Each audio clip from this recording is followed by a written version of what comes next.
Arrested today in Spanish Fort for indecent exposure, just convicted of the same charge in Bay Minette yesterday.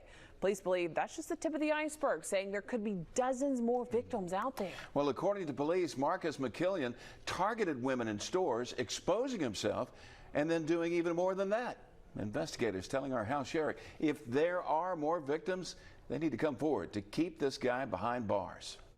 Disturbing and disgusting. I just cannot believe he would be doing these type of acts in public.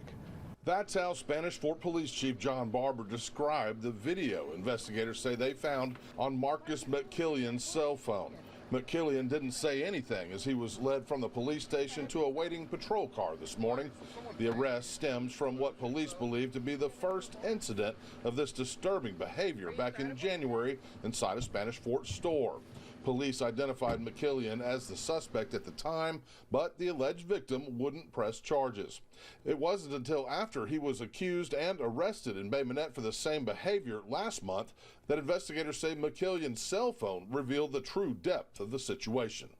Over a 5-month period, we're talking about dozens upon dozens of recordings of him committing various sexual acts in public at various retail establishments in my jurisdiction, in Bay Minette, in other jurisdictions that we do not know at this point. In some cases, investigators say there were children present who could have witnessed the acts. Police are still trying to identify all of the jurisdictions and stores crimes may have been committed in.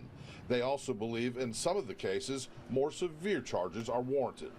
I'm hoping, working with Bay Minette and any other jurisdiction that might have a case on him, that we can bring additional charges against him.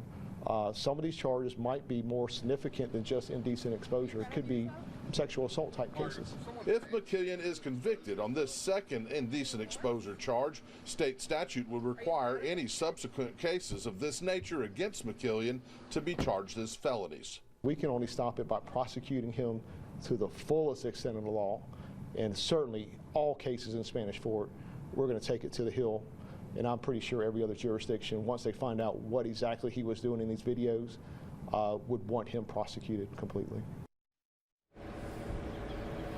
That's why it's so important, police say, that any alleged victims come forward. Even with that cell phone video, without victims, they can't file charges. And without any new charges, it's that much easier for McKillian to get out on bond, get out of jail.